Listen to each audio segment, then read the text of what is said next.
depois, tá, Andresa? Ela acabou de sair. Quem puder mandar mensagem para ela, fala que ela teve um problema técnico e aí o aplicativo pediu para ela foi removida e depois ela pede para entrar novamente.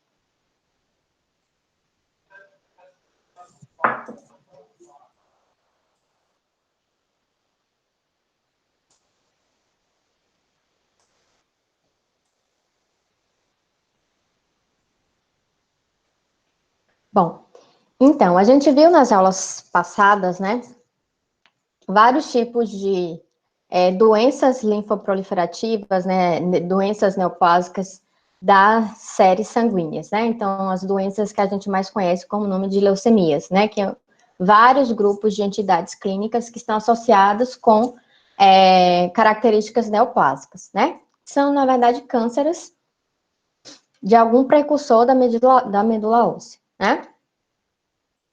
A gente viu lá que existem vários tipos de neoplasias sanguíneas. Dentre elas, a gente tem as leucemias mieloides, que a depender de qual é o comprometimento daquele precursor. Tem as mieloides, que podem ser agudas ou crônicas, e as linfóides, que podem ser da mesma forma agudas ou crônicas. Além dessas leucemias que acometem, então, um precursor dessas células que estão presentes lá na medula óssea durante o desenvolvimento de um tipo específico em particular, né, dessas células, a gente também tem outros tipos de doenças linfoproliferativas ou de displasias que a gente chama de mielodisplasias, tá? Que são alterações, basicamente, principalmente da linhagem mieloide, mas também que pode acometer outras linhagens, né, linfóides. A gente vai falar um pouquinho, tá? Dessas síndromes mielodisplásicas, e além desses dois grandes grupos, onde são divididos, a gente tem também os linfomas, que ao passo que a gente tem as doenças linfoproliferativas que acometem a medula óssea, algum precursor das células sanguíneas da medula óssea, a gente tem também os linfomas, que a diferença de um linfoma para uma leucemia linfóide, por exemplo, é que o câncer, né, aquela célula neoplásica que se transformou em uma célula maligna, vamos dizer assim, ela se encontra, ao invés de ela estar presente na medula óssea, ela vai estar presente, é uma célula já diferenciada, que já foi liberada da medula óssea, passou pelo timo, se diferenciou, por exemplo, se for um linfócito T, se for um linfócito B, ela saiu normalmente da medula óssea, se diferenciou, ficou madura, entrou dentro dos linfonodos periféricos, e lá, se essa célula, ela sofrer algum tipo de mutação, aí ela vai desenvolver, por exemplo, um câncer no linfonodo periférico, tá? E aí vai caracterizar os linfomas, que a gente vai falar um pouquinho daqui a pouco. Bom, as mielodisplasias, elas são um conjunto de doenças, como a gente pode ver aqui nesse quadrinho, nesse esquema, são um conjunto de doenças que a gente chama de doenças neoplásicas, tá? São doenças neoplásicas, são cânceres, tá? Das várias linhagens de células sanguíneas. Esse negócio de ficar tendo que aceitar é muito chato, gente. Por isso que seria bom que vocês utilizassem um e-mail institucional, para não ter que ficar interferindo na aula o tempo todo.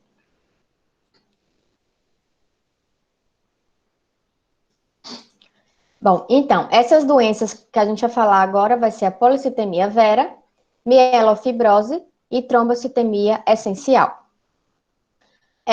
Vocês devem se lembrar, quando a gente estudou as leucemias mieloides e linfóides, né, eu trouxe para vocês, né, que a depender da linhagem, de qual foi a linhagem pluripotente que foi acometida daquela mutação, daquela alteração genética, vai desenvolver um tipo de câncer daquela linhagem, tá?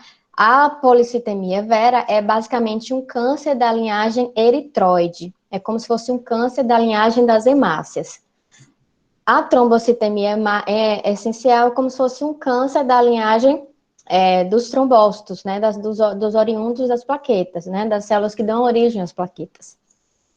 Mas todos, vocês percebam que todos esses cânceres das células sanguíneas, vamos dizer assim, eles têm uma característica semelhante, né? Tem um processo de mutação, de alteração genética dessa célula pluripotente, né? Dessa célula que tem a capacidade de se transformar em outro tipo celular, né? E desenvolver e dar origem a esse tipo celular. Então, essa linhagem pluripotente, ela é acometida por essa mutação, essa alteração genética, que vai, por sua vez, dar origem a uma célula neoplásica que pode ou não desenvolver o câncer se ela tiver, né, outros fatores que vão estar associados ao seu desenvolvimento, tá? Então, hoje a gente vai focar um pouquinho na policitemia vera, mielofibrose e trombocitemia essencial. Só lembrando que, da mesma maneira que a leucemia mieloide crônica, que a leucemia mieloide aguda, acontece essa mesma situação, né? Tem as mesmas características de evolução, vamos dizer assim, que o câncer promove, né? Bom, a policitemia vera, como o nome já está dizendo, policitemia de várias células, tá? Citemia, cito é de célula. Então, várias células, poli, de muito, né, de várias, e emia de sangue. Então, muitas células no sangue, tá? Esse vera, não sei de onde que eles tiraram. Bom, a policitemia vera é uma doença hematológica maligna, falei, é um câncer, tá? Uma doença neoplásica, que determina um aumento da massa de hemácias e o número elevado de granulócitos e plaquetas, tá?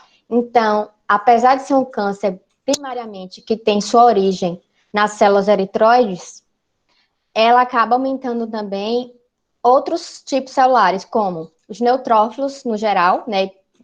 Não só neutrófilos, mas toda a série neutrofílica, eosinofílica e basofílica, mas o principal é a linhagem dos granulócitos neutrófilos, e também nas plaquetas, tá?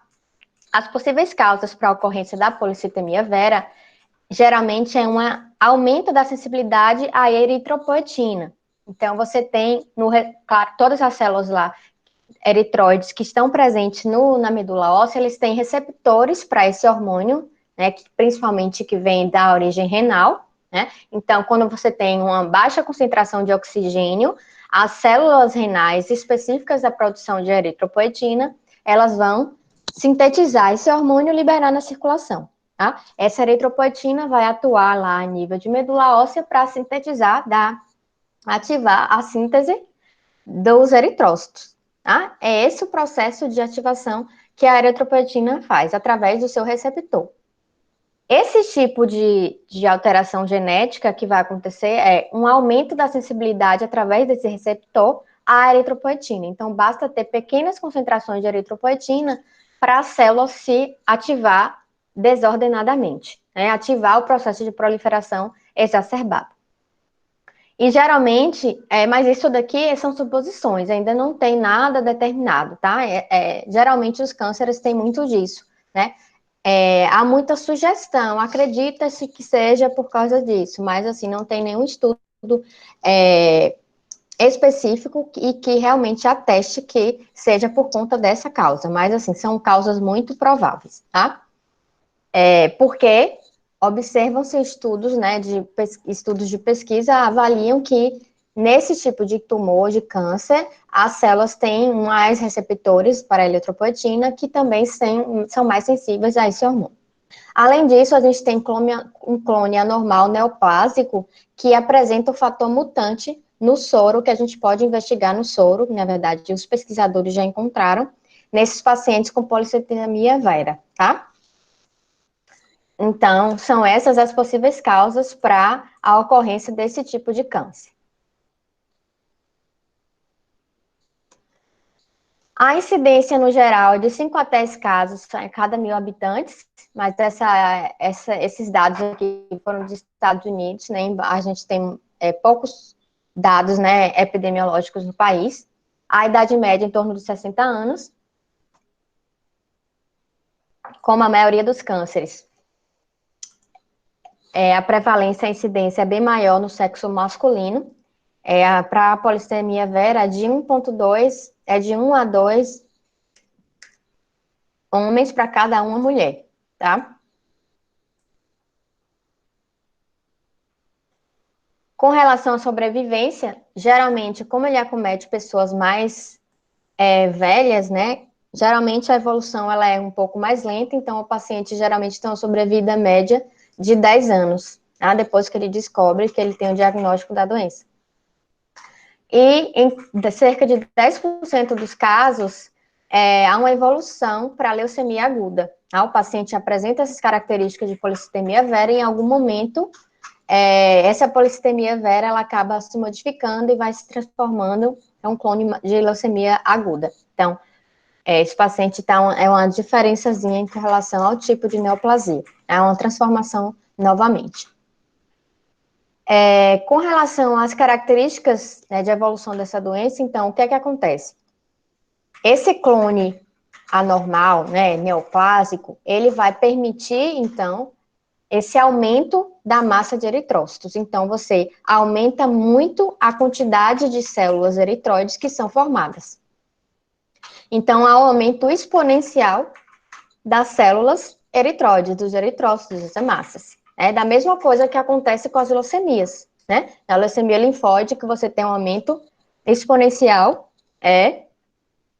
dos linfócitos, por exemplo. É a mesma coisa. Só que, ao invés de você aumentar o linfócito, você aumenta aqui as hemácias. E esse aumento exacerbado do número de hemácias e, consequentemente, do volume do hematócrito, você tem um aumento da viscosidade, né? Então, o sangue fica aquele famoso termo que as pessoas costumam falar, né? O sangue grosso. Aqui, realmente, o sangue fica realmente muito grosso, muito espesso, por conta desse aumento das hemácias, tá? E todos os sintomas clínicos que o paciente apresenta são relacionados a esse aumento da viscosidade sanguínea, tá? Que seguem, geralmente, com problemas hemorrágicos e trombóticos, tá?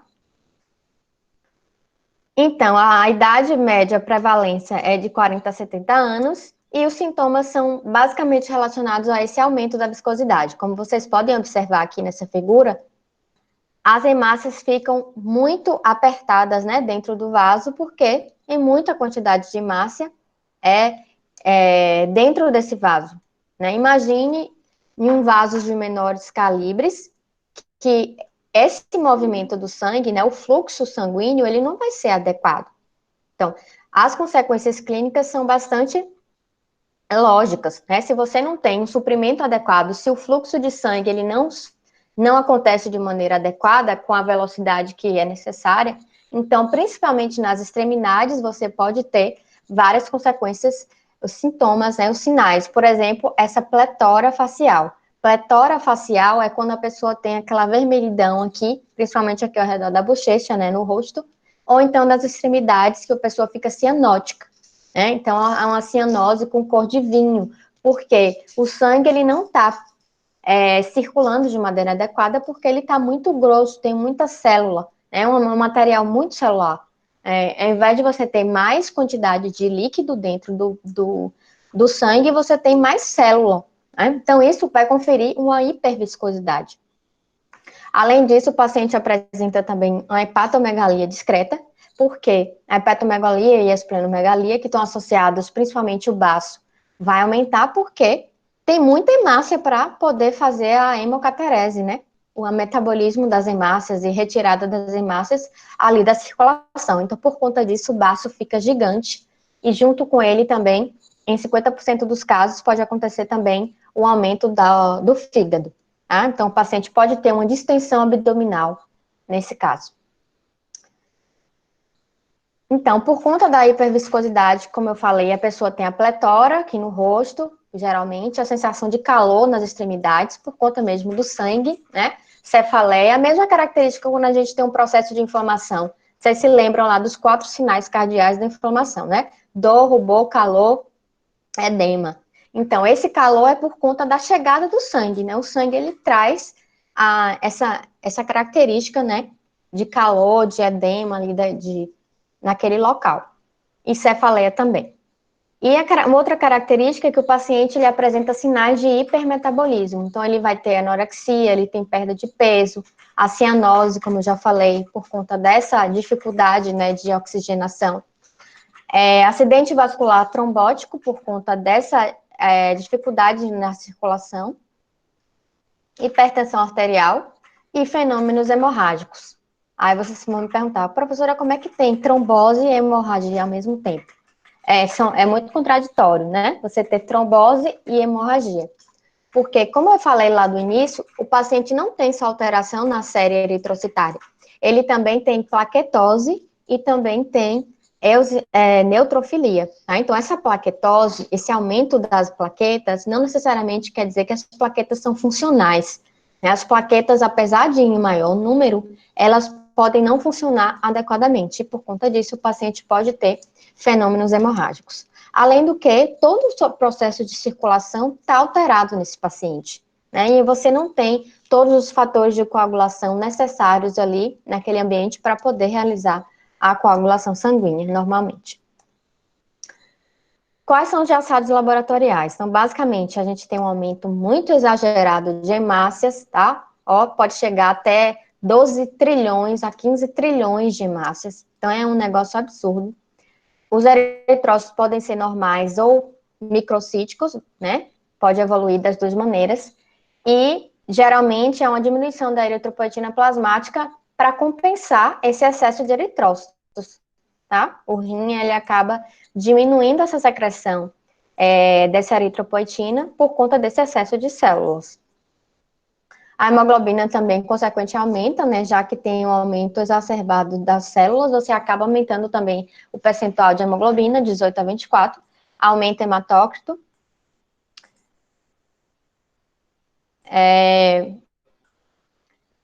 Há uma frequente leucocitose, tá? Em 60% dos casos. Então, o paciente pode apresentar de 25 mil até 50 mil, com desvio à esquerda, tá? E de neutrófilos, mas também pode acontecer basofilia e eosinofilia. E a plaquetose, como eu falei, pode chegar até extremos de 3 milhões a 6 milhões de plaquetas por milímetro cúbico. Então, a pessoa realmente fica cheia de célula.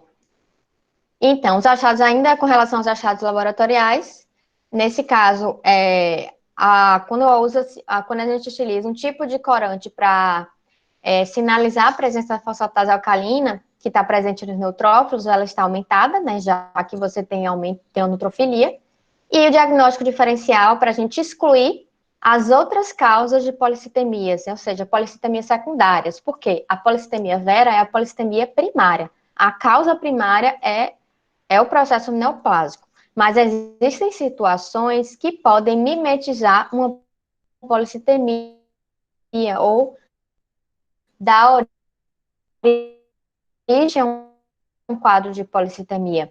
Tem que medicamentos diuréticos em altas doses, por longo prazo, intoxicação por monóxido de carbono, por óxido de carbono, fumo, tumores renais que aumentam por demasia a concentração de eritropoetina sérica, doenças pulmonares, como a doença pulmonar obstrutiva crônica, que está associado com redução da pressão parcial de oxigênio, consequentemente, você acaba tendo estímulo à síntese da eritropoetina e, consequentemente, o aumento, né, da síntese de eritrócitos, e a própria leucemia crônica, leucemia mielódica crônica. Por quê? Naquela fase, porque vocês lembram que a leucemia mielódica crônica tem as 3 fases, né? A fase crônica mesmo, que é a fase mais lenta, né, da doença, a fase acelerada e a fase blástica.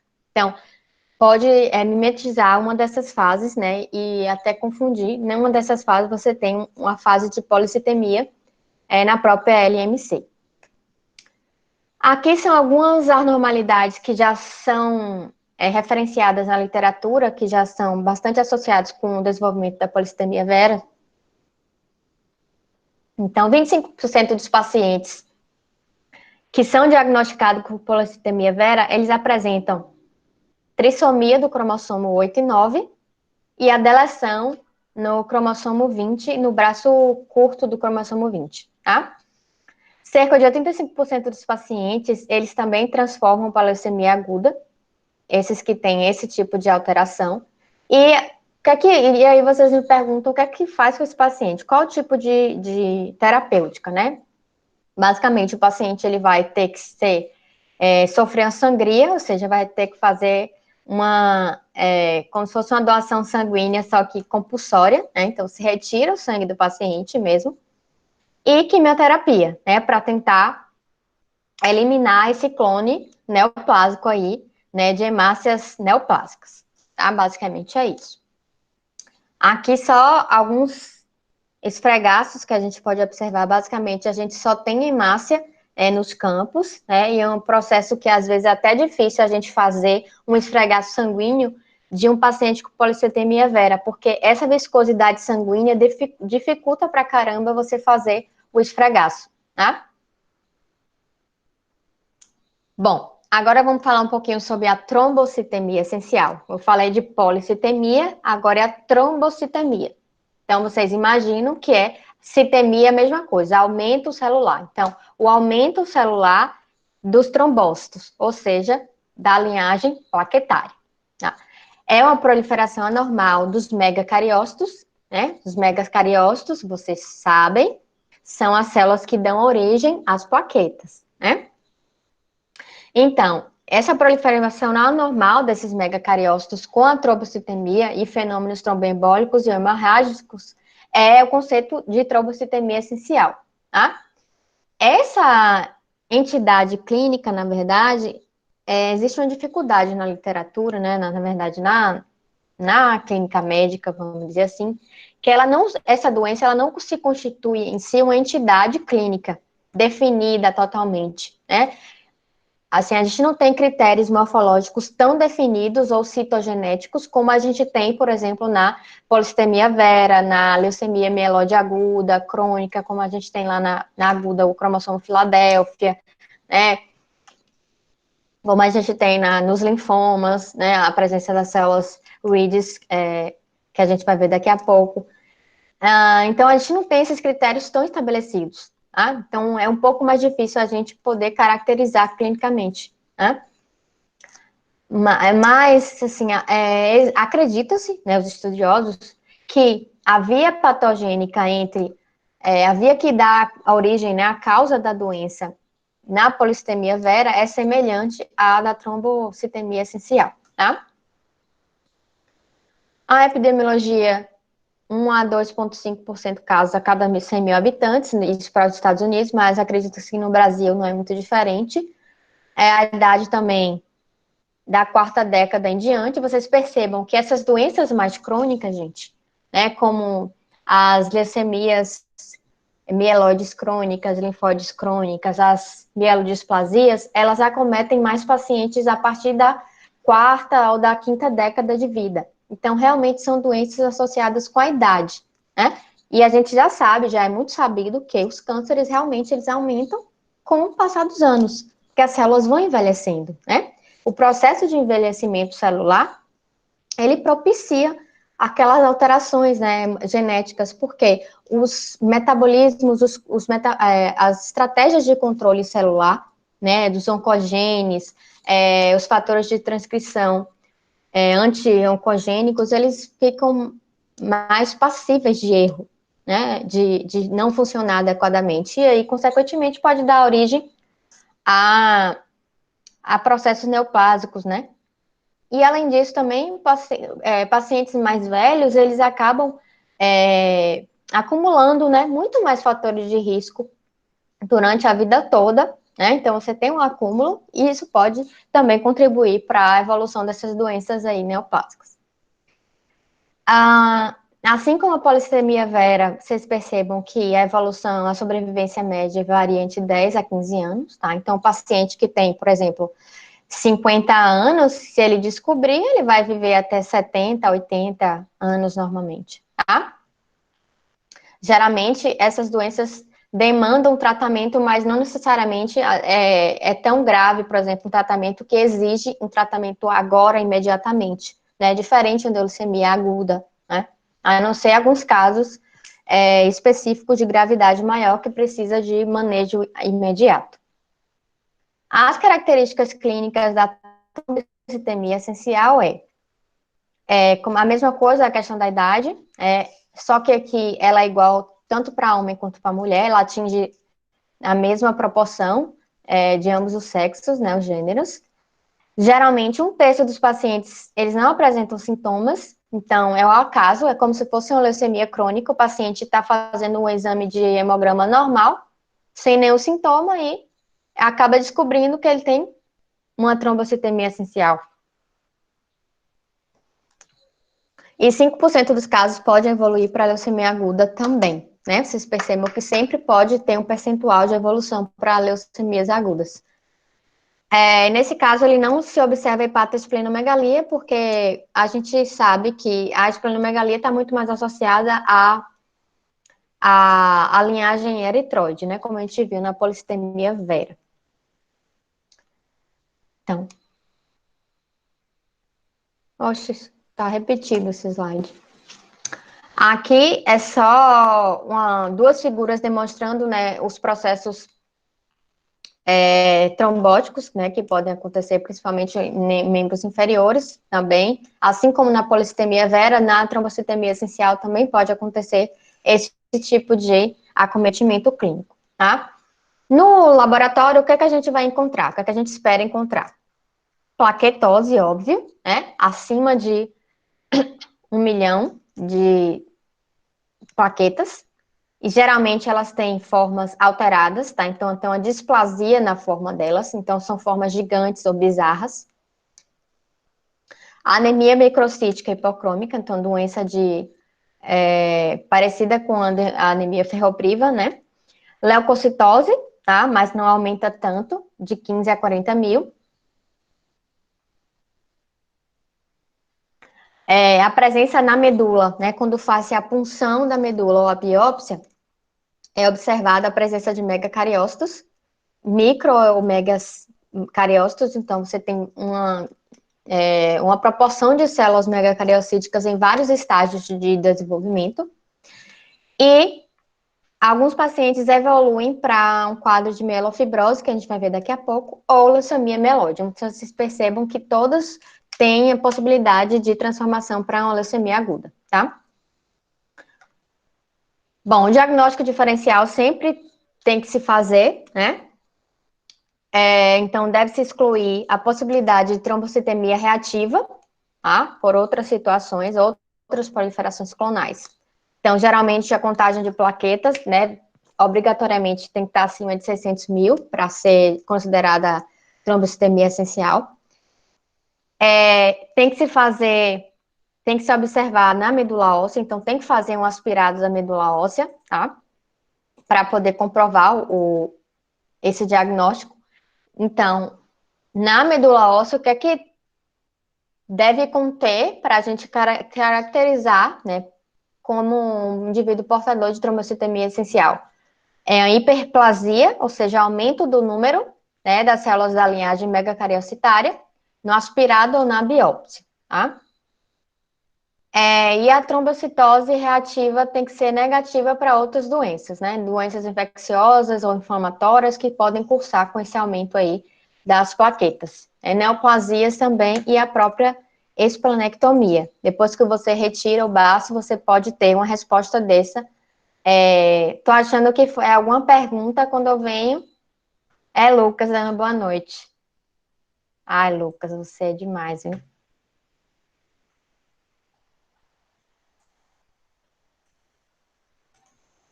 Bom, boa noite, Lucas. Então, além também de você ter que excluir outras neoplasias, né, e a própria esplenectomia, como eu já falei. Nesse caso da trombocitemia essencial, geralmente os pacientes têm um número de eritrócitos normal, tá? E o hematócrito normal, só que pode apresentar hemoglobina superior a 13. E geralmente você tem positividade para ferro dentro do aspirado medular. E o cromossomo Filadélfia negativo, né? Claro. Para a gente diferenciar da leucemia mieloide, né, aguda. Então, o que é que a gente observa no hemograma lá no microscópio? Basicamente, uma extrema trombocitose. Então, aumento exacerbado de plaquetas. E essas plaquetas, elas não são normais, ó. A gente vê aqui, ó, plaquetas, macroplaquetas, tá? Basicamente, aqui tem várias macroplaquetas. E a gente observa que a granulação plaquetária é diferente. Então, a gente vê algumas plaquetas normais, mas outras plaquetas disformes, tá? Aqui, ó, aqui nesse campo, nesse outro paciente, a gente vê vários agregados plaquetários, então, a gente pode ter plaquetas gigantes, macroplaquetas juntas aqui, e você percebe que essas plaquetas não estão normais. Elas têm uma alteração da sua forma, da sua estrutura, na granulação, tá? Por isso que o paciente pode ter alteração funcional também. Bom, só para finalizar, as mielodisplasias, a gente tem a mielofibrose, tá? A mielofibrose, eu trouxe como sendo a mielodisplasia, né? Na verdade, é um fenômeno de síndrome mielodisplásica, mas alguns livros trazem como no mesmo grupo das doenças de insuficiência medular, tá? Como a anemia plásica, anemia de Fanconi, né, que são doenças de insuficiência da medula. Ao passo que essas outras que eu falei são doenças proliferativas, né, tanto a policitemia como a trombocitemia essencial, elas promovem uma proliferação exacerbada desses tipos celulares. Já na mielofibrose, não, né? O tipo de célula é uma proliferação exacerbada, mas de outro tipo de células, que são os fibroblastos. Tá? Então, é a substituição do tecido sanguíneo, das células sanguíneas, das precursoras das células sanguíneas da medula óssea, por fibroblastos. Tá? E esses fibroblastos, eles vão depositar fibras colágenas e reticulina. Aí vai promover a fibrose e isso pode evoluir para pancitopenia. Porque imagine, se você tem uma medula óssea que está o tempo todo produzindo as células sanguíneas e você começa a perder o tecido para tecido fibrótico, então as células vão perder o espaço, né? E aí essas linhagens que deveriam ser produzidas, elas não vão ser produzidas. E o paciente, então, não vai ter mais células sanguíneas sendo produzidas adequadamente, tá? Então, geralmente, novamente, acima dos 50 anos, tá? Prevalência maior, claro, que pode acontecer raramente, mas em jovens. A incidência também é igual em ambos os sexos. E apesar de ser muito característico, mas a presença da fibrose na medula óssea não é exclusiva da mielofibrose, tá? A gente tem que ter outros critérios para a gente classificar, para a gente não, né? Para o médico classificar como sendo mielofibrose idiopática, tá? A incidência é de meio a 1,5 a cada 100 mil habitantes por ano e a sobrevivência média, ela é mais reduzida, tá? De 3 a 5 anos para esse paciente que recebe esse diagnóstico. Clinicamente, o que é que esse paciente apresenta? A anemia, já que ele vai ter alteração na produção da série vermelha, né? Então, você tem fraqueza, fadiga, dispneia, palpitação, esplenomegalia, né? Essa esplenomegalia está muito associada, como a gente vai observando, a esplenomegalia é bastante importante, né? E acaba comprimindo até mesmo outros órgãos ali próximos do baço, tá? E aí o sintoma essa massa abdominal, né?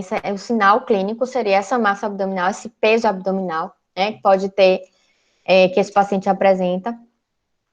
A falência medular está associada com a fraqueza e o sangramento cutâneo mucoso. E na fase avançada, o paciente geralmente já apresenta perda de peso, palidez, icterícia, edemas, dores ósseas, tá? E pode acontecer também um fenômeno que é a metaplasia mieloide, tá?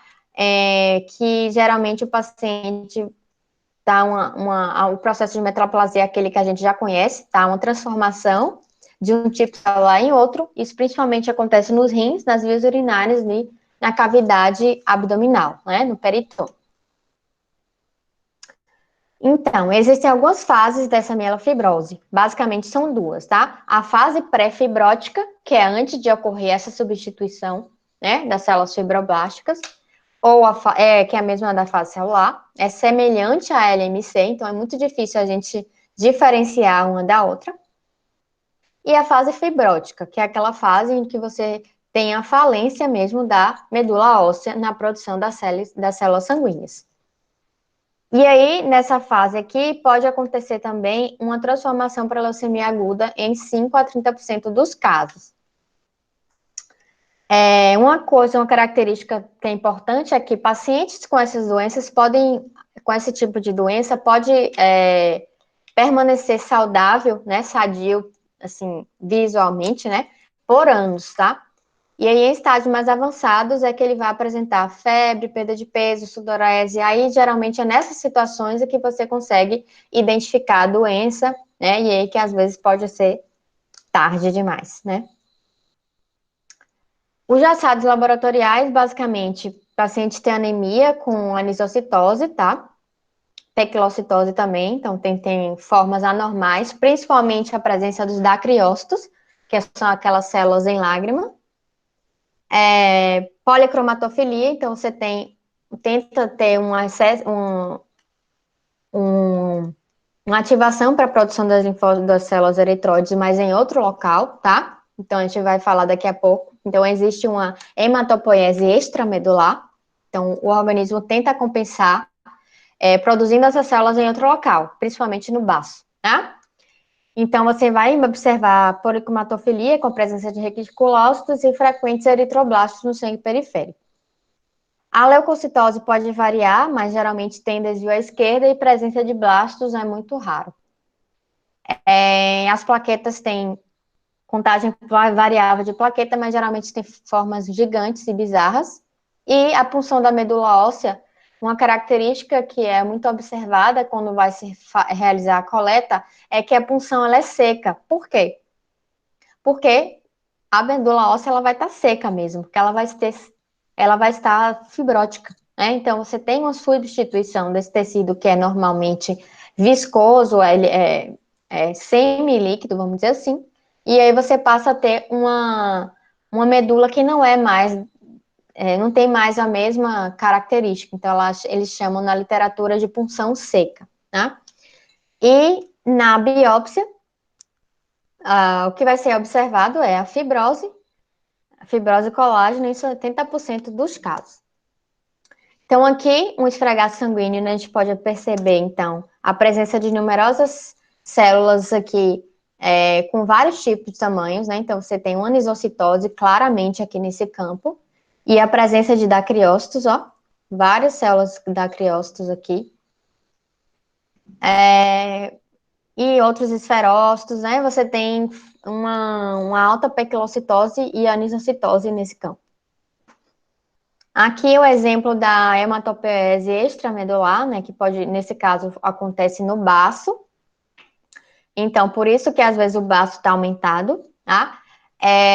Só que, mesmo acontecendo essa tentativa do organismo compensar essa ausência da medula óssea na produção das células sanguíneas, as células que são neoplásicas, elas também acabam migrando para essa região, né? E aí você acaba tendo também, às vezes, o comprometimento do baço, né? E aí, geralmente, o paciente pode ter infartos esplênicos, né? Que são essas áreas, como a gente está vendo aqui, essas áreas amareladas no baço, que geralmente só é observado, isso aqui deve ser depois de uma necrópsia do paciente, possivelmente. Ou então, após uma esplenectomia, talvez. Bom, e aqui, só para finalizar mielodisplasias, eu trouxe dois cortes aqui de biópsia da medula óssea, tá? Onde a gente tem um tipo de coloração que é a impregnação pela prata. Então, a gente vê basicamente uma medula óssea acelular, a gente só vê fibras colágenas aqui reticulares, né? Ao longo desses dois esfregaços, como a gente está vendo aqui. Esfregaços não, né? Tecidos. Bom, com relação às mielodiplasias, era isso que eu queria falar. Então, essas três principais, tá? Agora vamos falar um pouquinho sobre os linfomas. Então, as doenças linfoproliferativas, então a gente pode dividir em leucemias, que tem todas aquelas subdivisões lá que a gente já discutiu, e os linfomas, tá? Então, enquanto que as leucemias, elas comprometem lá na medula óssea, né? Então, a célula comprometida com esse processo neoplásico estão presentes lá na medula óssea.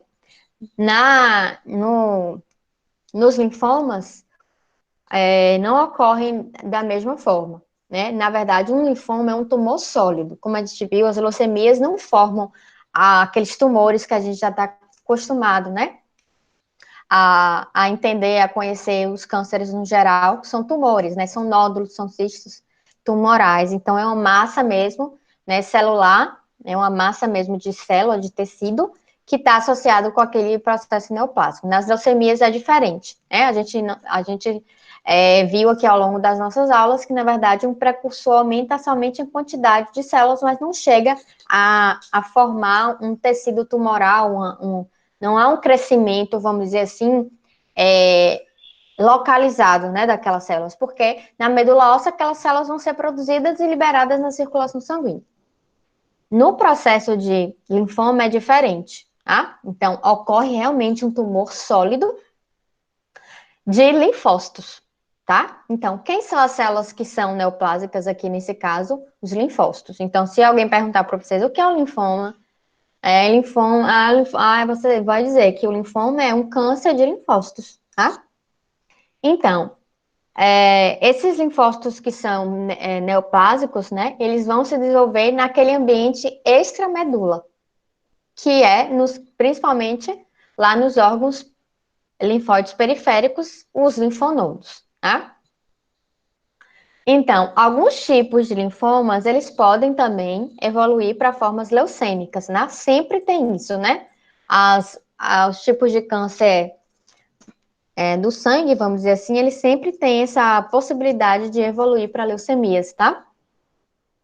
E aí você acaba evoluindo, invadindo o sangue periférico ou a medula óssea também. A prevalência é maior em sexo masculino, há dois homens para cada uma mulher. A principal manifestação clínica que às vezes chama a atenção é a linfadenomegalia, então você tem um aumento, então você forma aquele caroço mesmo grande nos linfonodos, tá? Então aqui atrás da orelha, né, ou aqui na área cervical, ou na área inguinal, né, axilar. Então, tem vários locais onde pode acometer, né, acontecer a doença. Então, a depender do número de linfonodos que apresentam, que são atingidos por esse câncer, por essas células neoplásicas, a gente pode estadiar a doença, né, e fazer a evolução delas, se é um prognóstico maior, melhor, menor, pior, melhor, pior, desculpa. Além também de outros sintomas, como febre, acima de 38 de origem desconhecida, suor noturno, perda de peso nos últimos 6 meses. Então, tudo isso aqui vai interferir no estadiamento da doença, tá? Aqui, só para relembrar como é a estrutura organizacional, vamos dizer assim, do sistema linfático, né? Como é que ele funciona. Então, a gente tem aqui, nosso sistema linfático, ele está presente em todo o nosso organismo, é como se fosse um sistema circulatório, só que de linfa, né? Então, esse sistema linfático, ele liga os nossos órgãos linfóides secundários aos nossos órgãos, aos demais órgãos, né, dos sistemas. Então, é uma ligação muito importante, né, entre o sistema vascular, o sistema sanguíneo e o sistema linfático, né? Então, aqui a gente tem um aumento maior dessa estrutura, desse linfonodo, né, que é um órgão linfóide secundário. Então, é uma estrutura capsular, então existe uma cápsula, tá, que recobre todo esse órgão, formado, então, tem duas regiões, né, a região do córtex, que é a parte mais externa, aqui, e a parte mais interna, que é a medula. Então, existem vasos linfáticos que entram nesse linfonodo, a gente chama de vaso linfático aferente, e ele vai percorrer todo o órgão até sair aqui, através do seio medular, e ele vai sair através do vaso linfático eferente. Além disso, também, vasos sanguíneos penetram, né, dentro aqui desse local, desse órgão, para trazer possíveis antígenos, né, micro-organismos, ou as próprias células apresentadoras de antígenos vão entrar aqui, né, através dos vasos linfáticos, para poder apresentar aos linfócitos T esses antígenos que foram capturados, para ativar a resposta específica contra esse antígeno, né, a resposta imune adaptativa específica, né. Então, a gente tem regiões aqui que a gente chama de folículos primários, então a gente vê que esse linfonodo é formado de folículos, tá? O folículo primário é formado basicamente é uma área de linfócitos T. Então, como ele é primário, assim que o linfócito T ele é apresentado o antígeno é apresentado a ele pelas células apresentadoras de antígeno, eles vão começar a montar a resposta, né? A resposta imunicelular contra esse antígeno. Então, a gente vê aqui, é uma região rica em folículos primários. E aí, quando ele começa a responder contra esse antígeno que foi apresentado a ele, ele vai dar origem a um folículo secundário, né? Um folículo que já é mais adiantado na evolução da resposta. Então, aqui você já tem, além dos linfócitos T do tipo TH2, por exemplo, você vai ter células B, principalmente, aqui a gente chama de centros germinativos, né? Linfócitos B que estão respondendo contra esse antígeno para desenvolvimento de anticorpos, né? Então, você tem vários estágios de linfócitos B que estão nesse processo de evolução para a secreção dos anticorpos específicos, né? Então, você tem vários estágios de evolução, de diferenciação desses tipos celulares. E aí, a gente tem essa região que a gente chama de manto, as células do manto, né, de linfócitos B, que são pequenos e que vão se evoluindo aqui. Então, a gente tem essa diferenciação, né, a zona de linfócito T e a zona de linfócito B. Aí, depois que acontece toda essa resposta, esses folículos, esse centro germinativo, ele vai se atrofiando até que ele vire um centro germinativo senescente, né, ele perde a função porque o processo, vamos dizer assim, de ativação contra aquela infecção, ele acabou, né? Claro que um percentual de células vão ficar ali presentes, né, as células de memória, além dos plasmócitos, né, secretores dos anticorpos. A gente tem também uma região aqui, essa região mais azulada, é uma zona paracortical, onde a gente tem também os linfócitos T nessa região, tá? Bom, então a gente perceba aqui, a depender da célula que for apresentar tipo de mutação, a gente vai ter uma localização específica aqui dentro desse linfonodo, né? E aí você vai ter o processo tumoral acontecendo naquele local. Então, basicamente, os linfomas são divididos em linfoma de Hodgkin e linfoma de não Hodgkin, tá? São os dois tipos principais, grandes grupos. Hoje em dia, a gente também tem outras classificações que se baseiam, além dos critérios morfológicos, os critérios de imunofenotipagem, citogenética, biologia molecular e também associação com sintomas clínicos do paciente, tá?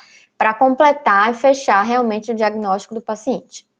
Então, os linfomas de Hodgkin, eles ainda sofrem uma subclassificação também, que a gente pode chamar de linfoma clássico, em 95% dos casos. Então, você tem esses outros 3 subtipos: esclerose medular, celularidade mista, deplação linfocitária, rico em linfócitos. E um outro tipo, somente 5% dos casos, apresentam um linfoma de Hodgkin com predominância de linfócitos medulares, tá?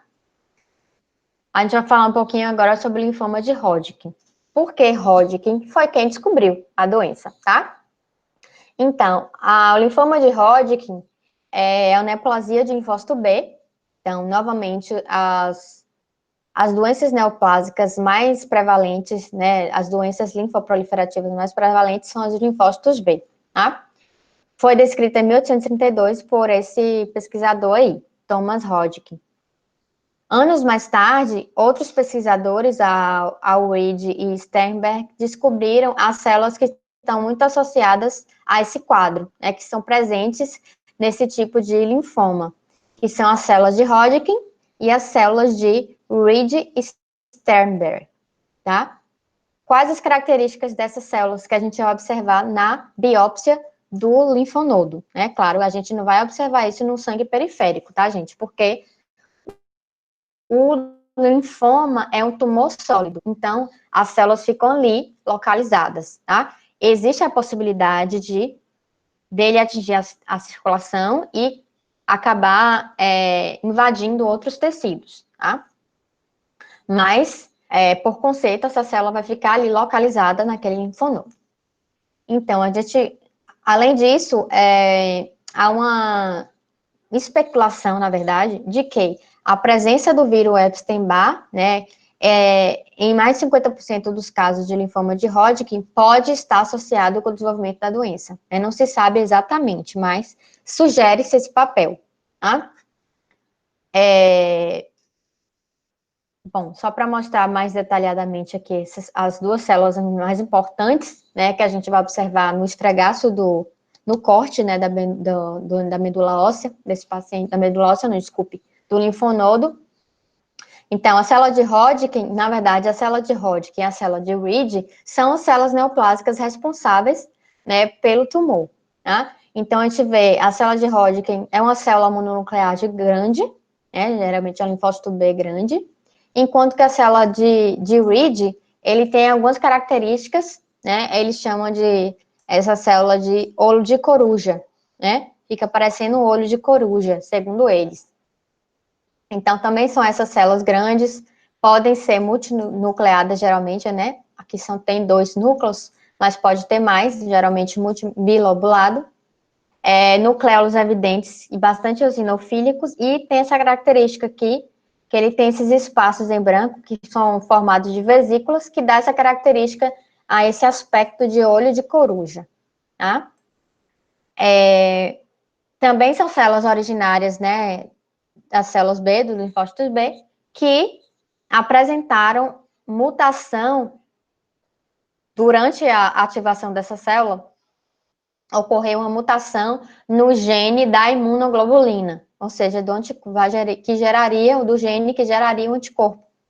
Então, aí você tem essa mutação nesse gene da imunoglobulina, e aí você não tem uma gênese completa da imunoglobulina. Então, você tem uma deficiência na síntese, na expressão dessas proteínas, tá?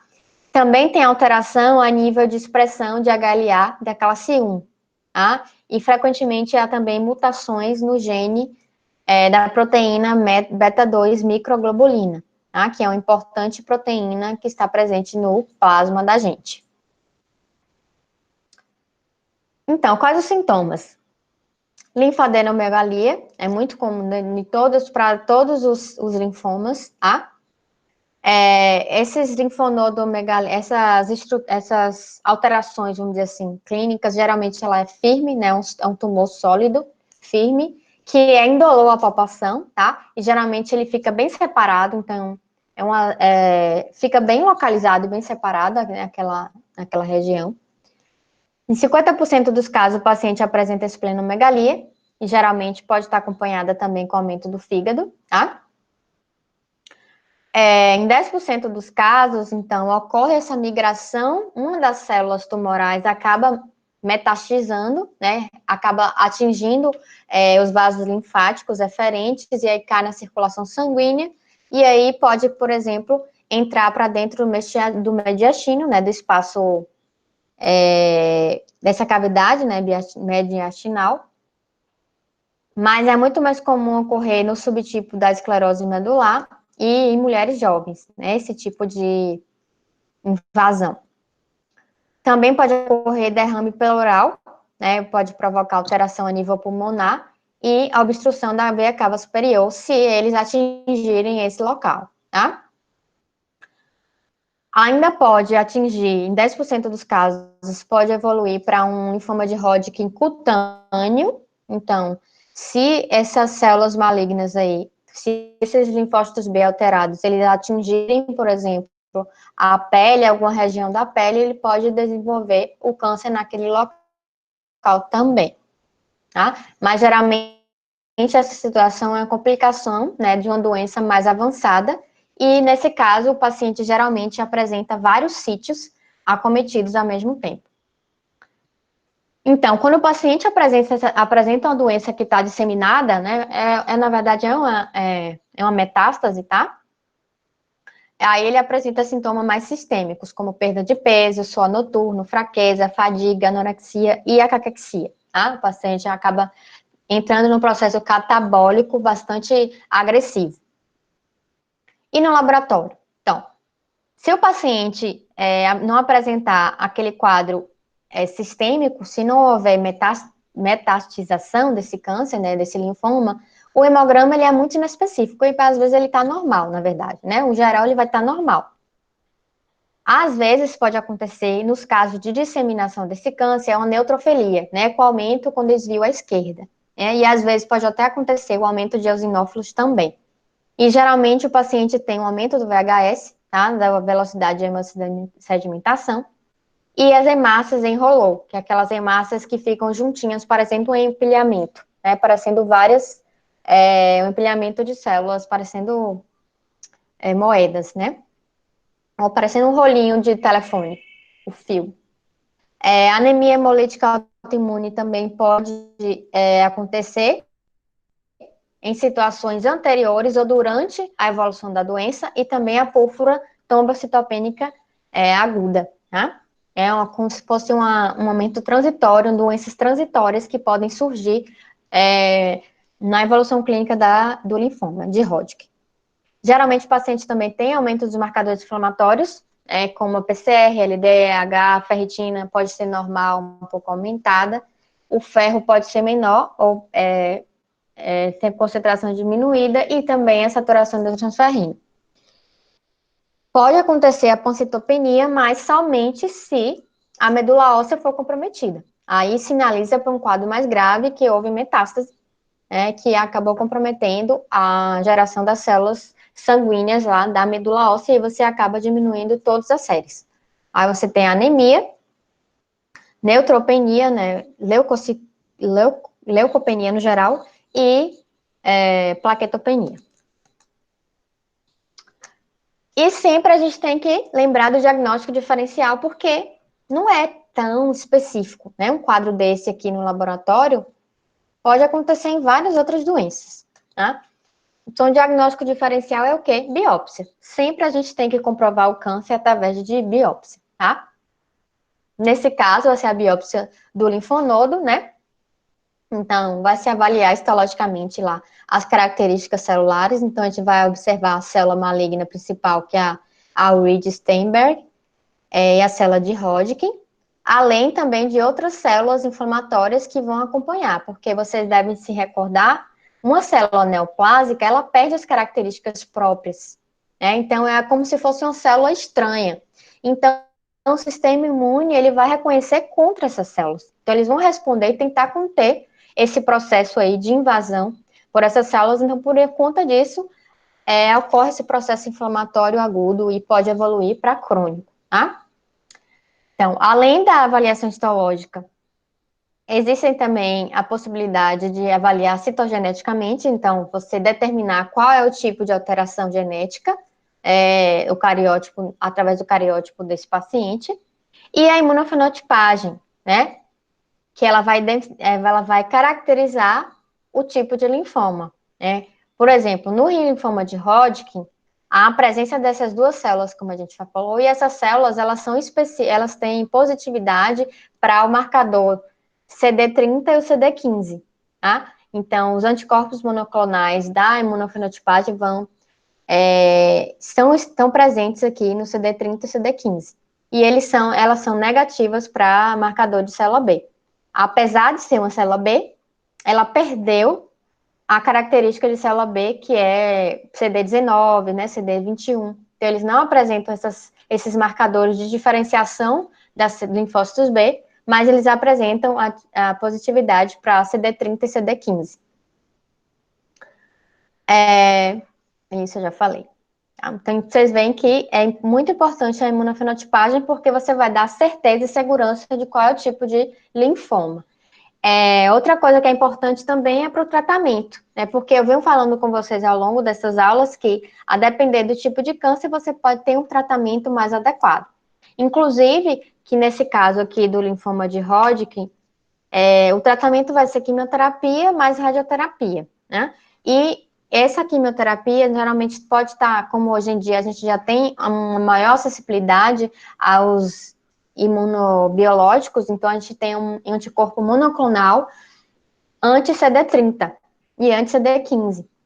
Então, o anti-CD30 é muito mais comum. Então, você administra o anti-CD30 no paciente para tentar eliminar essas células CD30 positivas, certo? Outra coisa interessante é que os pacientes do sexo masculino, né, que vão se tratar, geralmente é uma coisa que eu li em algum lugar, que sugere esse mestre desse paciente para retirar os espermatozoides, né, guardar, porque possivelmente uma das um dos efeitos, né, colaterais, né, bastante importantes, né, no processo de quimioterapia e radioterapia é a esterilidade masculina e também feminina, né? Então, a orientação é procurar algum estratégias médicas, né, de reprodução para poder tentar minimizar esses riscos, né? Já o linfoma de não-Hodgkin é um grupo mais amplo de doenças, tá? São tumores também da linhagem linfocítica, claro, né? A grande maioria também é de linfócitos B, então vocês percebam que é muito mais comum a gente ter neoplasias de linfócitos B do que linfócitos T e NK. Como eu tinha falado, os linfomas de células B, elas se originam em diferentes, podem estar associados com diferentes estágios de desenvolvimento. Como a gente pode ver aqui nessa figura, aqui é como se fosse um centro germinativo, lá do linfonodo, então a gente tem vários estágios de linfócitos B aqui, nesse local. Então, a gente, só para exemplificar, né? Então, por exemplo, aqui eu tenho a medula óssea, ela vai liberar, então, o linfócito B virgem. Tá? Esse linfócito B virgem, ele vai se maturar ao longo da sua vida lá no sangue periférico. E aí, quando ele entra através dos linfonodos, através dos vasos linfáticos aferentes dentro desse linfonodo, essa célula B virgem, que ao longo do caminho ela foi apresentada por algum antígeno e foi ativada, então ela vai começar a responder contra aquele antígeno. Então, a depender da evolução dele, vamos dizer assim, em termos de evolução celular, diferenciação, vai dar origem a um tipo diferente de leucemia ou de linfoma, como a gente pode ver aqui nessa figura.